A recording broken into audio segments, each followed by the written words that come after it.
नमस्कार दोस्तों, online study पे आप सभी दोस्तों का बहुत बहुत स्वागत। दोस्तों आज के इस वीडियो में हम लोग पढ़ने वाले हैं मौर्य साम्राज्य के बारे में, मौर्य वंश के बारे में अध्ययन करेंगे। और मौर्य वंश के पहले हम लोग इसके पहले वाले वीडियो में हम लोग अध्ययन किए थे मगध साम्राज्य का 3 वंशों के बारे में हम लोग अध्ययन किए थे कि मगध साम्राज्य में किन किन वंशों के द्वारा शासन किया गया था। सबसे पहले हम लोग देखे थे कि हर्यक वंश के द्वारा शासन किया गया था, उसके बाद शिशुनाग वंश के द्वारा और उसके बाद नंद वंश के द्वारा, और नंद वंश का अंतिम शासक था घनानंद। तो इस वीडियो में हम लोग देखेंगे कि मौर्य साम्राज्य का जो है मौर्य वंश का स्थापना किस प्रकार से हुआ था, किस स्थिति में हुआ था। ठीक है, इसके बारे में हम लोग अध्ययन करने वाले हैं। तो देखते हैं दोस्तों कि मौर्य वंश का स्थापना किसके द्वारा किया गया था। चंद्रगुप्त मौर्य के द्वारा।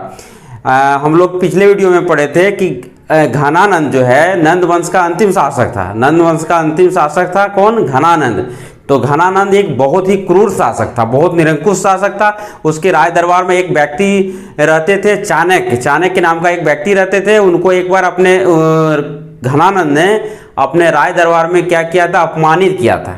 उस अपमान का बदला लेने के लिए चाणक्य ने प्रण लिया कि इस अपमान का बदला घनानंद से जरूर लेंगे। और इसके बाद उसने क्या किया कि चंद्रगुप्त मौर्य से मिला। चंद्रगुप्त मौर्य से मिलने के बाद चंद्रगुप्त मौर्य को राजनीतिक शिक्षा दिया, और चंद्रगुप्त मौर्य की सहायता से चंद्रगुप्त मौर्य और चाणक्य दोनों मिलके 322 ईसा पूर्व में घनानंद पे आक्रमण किया। ठीक है, घनानंद पे आक्रमण किया और घनानंद की हत्या कर दी गई। घनानंद की हत्या होने के बाद चंद्रगुप्त मौर्य ने 322 ईसा पूर्व में मौर्य वंश का स्थापना करता है। मौर्य वंश का स्थापना कब किया गया? तो 322 ईसा पूर्व में। 322 ईसा पूर्व में मौर्य वंश का स्थापना कौन करता है? तो चंद्रगुप्त मौर्य के द्वारा। चंद्रगुप्त मौर्य ने 322 ईसा पूर्व में मौर्य वंश का स्थापना करता है। ठीक है, नेक्स्ट हम लोग देखते हैं कि चाणक्य जो है, चाणक्य कौन था? तो चाणक्य जो है, चाणक्य का बचपन का नाम था विष्णुगुप्त। चाणक्य का बचपन का नाम क्या था? विष्णुगुप्त। और इसका एक और नाम है कौटिल्य। चाणक्य जो है कौटिल्य के नाम से भी जाना जाता है और विष्णुगुप्त के नाम से। ठीक है, और चाणक्य के पिता का क्या नाम था? तो चाणक्य के पिता का नाम था चनक। चाणक्य के पिता का क्या नाम था? चनक। और ये चाणक्य का एक रचना है अर्थशास्त्र। चाणक्य का एक रचना का है, क्या इसका है पुस्तक का नाम? अर्थशास्त्र। इसमें नाम है इसका अर्थशास्त्र, लेकिन इसमें राजनीतिक विषयों के बारे में, प्रशासन के बारे में दिया गया है। ठीक है, किस भाषा में रचित है? तो यह संस्कृत भाषा में इसका रचना किया गया है चाणक्य के द्वारा। ठीक, और इसके बाद हम लोग देखते हैं कि मौर्य साम्राज्य के बारे में जो हम लोगों को जानकारी प्राप्त होती है वो किन किन स्रोतों के माध्यम से जानकारी प्राप्त होती है। कि मौर्य वंश का स्थापना जो है चंद्रगुप्त मौर्य के द्वारा किया गया, और मौर्य वंश का जो है शासनकाल कब से कब तक रहा? तो मौर्य वंश का शासनकाल 322 ईसा पूर्व, 322 बीसी से 185 बीसी तक, लगभग कर सकते हैं 137 ईयर तक शासन रहा। किसका? मौर्य वंश का। ठीक है, तो इसमें देखते हैं किन किन स्रोतों के माध्यम से हम लोगों को मौर्य वंश के बारे में जानकारी प्राप्त होता है। तो सबसे पहले देखते हैं साहित्यिक स्रोतों से जानकारी प्राप्त हुआ है और पुरातात्विक स्रोतों से जानकारी प्राप्त हुआ है मौर्य वंश के बारे में। साहित्यिक स्रोत में है एक अर्थशास्त्र।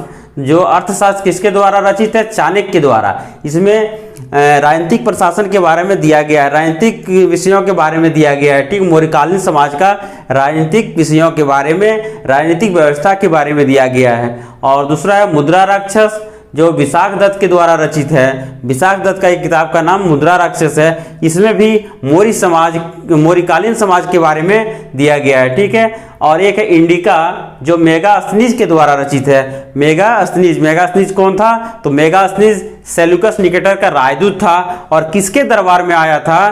तो चंद्रगुप्त मौर्य के दरबार में आया था, और चंद्रगुप्त मौर्य के दरबार में 7 वर्षों तक रहा था। ठीक है, और इसी दौरान इन्होंने इंडिका नामक एक पुस्तक का रचना किया है, जिसमें मौर्यकालीन समाज का वर्णन किया गया है। चंद्रगुप्त काल के शासन काल के बारे में इसमें वर्णन किया गया है। किसमें? तो इंडिका में। ठीक है, नेक्स्ट देखते हैं एक है दक्षिणी बौद्ध ग्रंथ दीपवंश महावंश। इसमें भी चंद्रगुप्त मौर्य काल के बारे में, मौर्य वंश के बारे में वर्णन मिलता है। ठीक है, जैन ग्रंथों से भी इसके बारे में जानकारी प्राप्त होती है। ठीक, नेक्स्ट है कि पुरातात्विक स्रोत। पुरातात्विक स्रोतों के माध्यम से भी मौर्यकालीन समाज के बारे में जानकारी प्राप्त होती है। ठीक है, तो इसमें पुरातात्विक स्रोत में क्या क्या है? पुरातात्विक स्रोत में है जूनागढ़ का अभिलेख, जूनागढ़ का अभिलेख जो है इससे भी जानकारी प्राप्त होता है, और एक है अशोक का अभिलेख, अशोक का अभिलेख, अशोक के अभिलेख से इस मौर्यकालीन समाज के बारे में जानकारी प्राप्त होती है। भवन से, भवन जो है ऐसा कहा जाता है कि चंद्रगुप्त मौर्य के द्वारा पाटलिपुत्रा में एक भव्य राजप्रसाद का भवन का निर्माण किया गया था, उससे भी हम लोग, यह भी हम लोग को पुरातत्व अवशेष के रूप में प्राप्त हुआ है।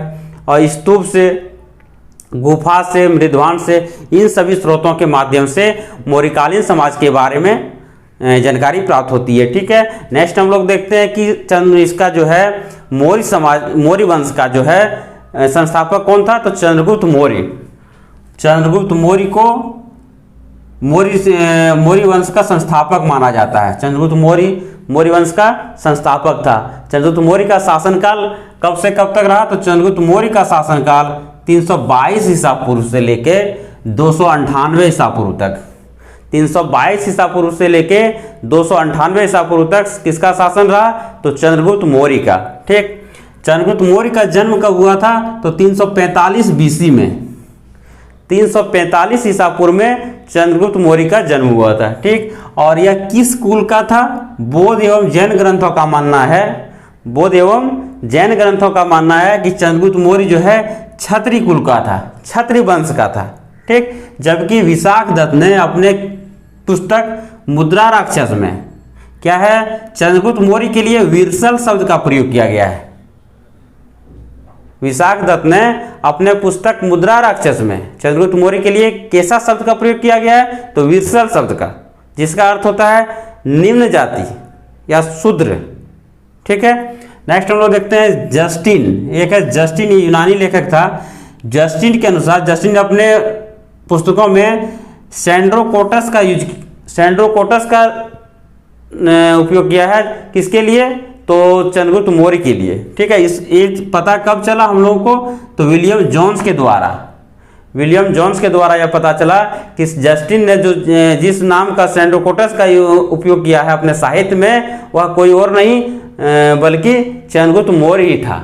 ठीक है, नेक्स्ट हम लोग देखते हैं जो चाणक्य जो है, जिसकी मदद से चंद्रगुप्त मौर्य ने घनानंद को हराया, उसकी हत्या की और मौर्य वंश का स्थापना किया।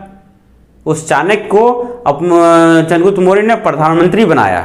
ठीक है, चाणक्य को क्या बनाया था? तो प्रधानमंत्री बनाया था। ठीक, नेक्स्ट देखते हैं कि जैन धर्म, चाणक्य किस धर्म का मानने वाले अनुयायी था?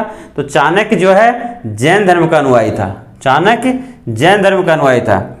305 बीसी में, 322 ईसा पूर्व में चंद्रगुप्त मौर्य जो है मौर्य वंश का स्थापना करता है और शासक बनता है, संस्थापक शासक। और 305 ईसा पूर्व में चंद्रगुप्त मौर्य और सेल्यूकस निकेटर के बीच युद्ध होता है।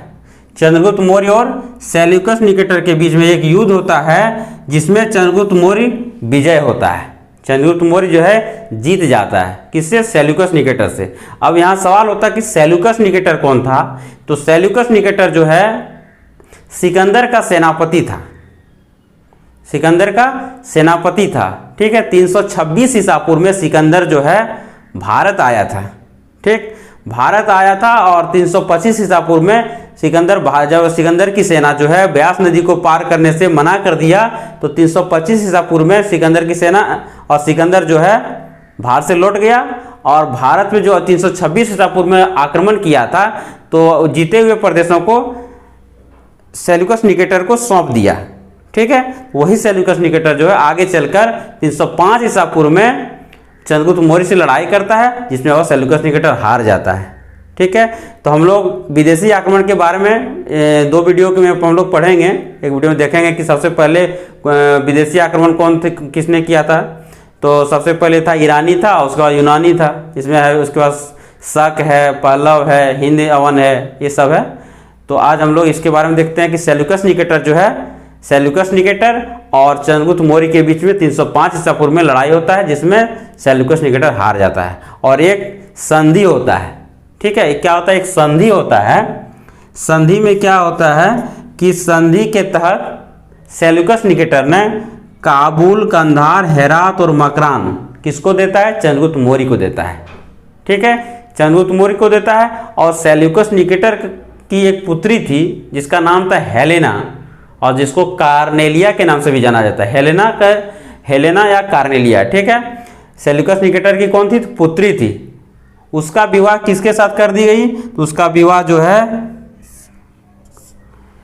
उसका विवाह चंद्रगुप्त मौर्य के साथ कर दिया जाता है। सेल्यूकस निकेटर की पुत्री का विवाह चंद्रगुप्त मौर्य के साथ कर दिया जाता है। ठीक है, आगे देखते हैं कि प्लूटोर के अनुसार, प्लूटोर का कहना है कि 500 हाथी जो है सेल्यूकस निकेटर को उपहार में दिया था। किसने? तो चंद्रगुप्त मौर्य ने। ठीक, इसका आगे देखते हैं कि मेगास्थनीज एक राजदूत था। किसका राजदूत था? तो सेल्यूकस निकेटर का राजदूत था। किसके राज दरबार में आया था? तो चंद्रगुप्त मौर्य के राज दरबार में आया था, और 7 वर्षों तक चंद्रगुप्त मौर्य के दरबार में रहा था। इसी दौरान इन्होंने इंडिका नामक पुस्तक का रचना किया है, जिसमें मौर्यकालीन समाज के बारे में, चंद्रगुप्त काल के शासनकाल के बारे में वर्णन किया गया है। ठीक, नेक्स्ट देखते हैं कि जस्टिन एवं प्लूटोर के अनुसार जो है, जस्टिन एवं प्लूटोर का कहना है कि चंद्रगुप्त मौर्य ने 6 लाख सेना के साथ पूरा भारत को रौंद दिया था। 6 लाख सेना के साथ पूरा भारत को रौंद डाला था। ठीक, 298 बीसी में क्या होता है? 298 बीसी में चंद्रगुप्त मौर्य जो है श्रवणबेलगोला चले गए थे। कहाँ पे? श्रवणबेलगोला। श्रवणबेलगोला कहाँ है? तो कर्नाटक में है। ठीक है, और किसके साथ गए थे? तो भद्रबाहु के साथ। जैन भिक्षुक था भद्रबाहु, तो भद्रबाहु के साथ श्रवणबेलगोला चला गया था, और वहाँ पे उन्होंने संलेखन विधि के तहत अपने मृत्यु प्राप्त की थी। संलेखन विधि में क्या होता है? बिना खाए पिए जीवन को त्याग देना। इसके तहत 298 ईसा पूर्व में इसका मृत्यु हो जाता है चंद्रगुप्त मौर्य का। ठीक है, और प्रथम जैन संगीति जो है इसी के शासनकाल में 300 ईसा पूर्व में जो प्रथम जैन संगीति होता है स्थूलभद्र के नेतृत्व में, वो किसके शासनकाल में होता है? तो इसी के शासनकाल में, चंद्रगुप्त मौर्य के शासनकाल में स्थूलभद्र के नेतृत्व में होता है 300 ईसा पूर्व में। ठीक है, 300 ईसा पूर्व। ठीक, अब हम लोग चंद्रगुप्त मौर्य हम लोग इसके बारे में देख लिए। नेक्स्ट हम लोग देखते हैं इसका दूसरा शासक बिंदुसार। 298 ईसा पूर्व में जब चंद्रगुप्त मौर्य का मृत्यु हो जाती है, तब इसका उत्तराधिकारी कौन बनता है? तो बिंदुसार। ठीक है, बिंदुसार का शासनकाल रहता है 298 ईसा पूर्व से लेके 273 ईसा पूर्व। 298 बीसी से लेके 273 बीसी तक बिंदुसार का। बिंदुसार को अन्य नामों से भी जाना जाता। एक है अमित्रघात। अमित्रघात का मतलब होता है शत्रु विनाशक। अमित्रघात का मतलब क्या होता है? शत्रु विनाशक। ठीक, और एक और है कि भद्रसार। भद्रसार जो है वायु पुराण में बिंदुसार को भद्रसार कहा गया है, जबकि जैन ग्रंथ में बिंदुसार को सिंहसेन कहा गया है। ठीक, और चीनी साहित्य में बिंदुसार को क्या कहा गया है? तो बिंदुपाल। चीनी साहित्य में बिंदुसार को बिंदुपाल। ठीक है, इन सभी नामों से बिंदुसार भी जाना जाता है। ठीक, आगे देखते हैं कि बिंदुसार जो है आजीवक संप्रदाय का था। किस संप्रदाय का था? तो आजीवक संप्रदाय का। इसके बाद बिंदुसार के शासनकाल में तक्षशिला में 2 विद्रोह होता है। ठीक है, तक्षशिला में 2 विद्रोह होता है, जिसमें पहले उसने सुसीम को भेजा। उस विद्रोह को दबाने के लिए बिंदुसार ने किसको भेजा? पहले सुसीम को भेजा। वो सुसीम सफल नहीं हो पाया, तब बाद में अशोक को भेजा। ठीक है, बाद में अशोक को भेजा, और अशोक ने वो विद्रोह को दबाने में सफल हुआ। अशोक उस विद्रोह को दबाने में सफल हुआ, और यहीं से अनुमान लगाया जाने लगा, अंदाजा लगाया जाने लगा कि अशोक में वह गुण है, एक शासक का गुण है, वह शासन कर सकता है, एक अच्छे शासक बन सकता है। ठीक है, तो आगे देखते हैं कि सीरिया का शासक था एंटियोकस प्रथम। ठीक है, बिंदुसार ने क्या किया? सीरिया का शासक एंटियोकस प्रथम से 3 चीज का मांग किया था। सूखे अंजीर, अंगूरी शराब और दार्शनिक का मांग। 3 चीज का मांग किया था, जिसमें से सीरिया के शासक ने दार्शनिक नहीं भेजा था। ये 2 चीज तो भेज दिया था, सूखे अंजीर और अंगूरी शराब, लेकिन दार्शनिक नहीं भेजा था। ठीक है, और एक है डाइमैक्स। डाइमैक्स जो है एंटियोकस का राजदूत था। डाइमैक्स किसके दरबार में आता है? तो बिंदुसार के दरबार में आता है। चंद्रगुप्त मौर्य के दरबार में मेगास्थनीज आया। डाइमैक्स किसके दरबार में आता है? तो बिंदुसार के राज दरबार में आता है। किसका राजदूत था? तो एंटियोकस का। एंटियोकस का, सीरिया का जो शासक था एंटियोकस, उसका राजदूत था। ठीक है, आगे हम लोग देखते हैं अशोक। ठीक है, तीसरा शासक अशोक है मौर्य वंश का। तो अशोक का जो है शासन 269 बीसी से लेके 232 बीसी तक रहता है। अशोक का शासन कब से कब तक रहता है? 269 बीसी से लेके 232 बीसी तक। और इसका जो है बिंदुसार का मृत्यु कब हो जाती है? तो बिंदुसार का मृत्यु 273 ईसा, यहाँ पे हम लोग क्या देखें कि 298 से 273 ईसा पूर्व में बिंदुसार की मृत्यु हो जाती है। अब 273 ईस्वी में बिंदुसार की ईसा पूर्व में बिंदुसार की मृत्यु हो जाती है और 269 ईस्वी में अशोक शासक बनता है। तो ये 4 साल गैप हो जाता है।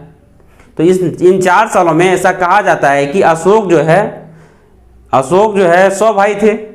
अपने 99 भाई को मतलब एक दूसरे में संघर्ष हो रहा था कि हम शासक बनेंगे, हम राजा बनेंगे। इसमें एक दूसरे से संघर्ष हुआ। अशोक ने अपने 99 भाइयों को मारकर शासक बना था 4 साल के बाद 269 ईसा पूर्व में। ठीक है, तो अशोक कब शासक बनता है? तो 269 ईसा पूर्व में शासक बनता है। ठीक है, अशोक जो है शासक बनने के पहले राज्यपाल था। कहाँ का राज्यपाल था? तो अवंती का राज्यपाल था।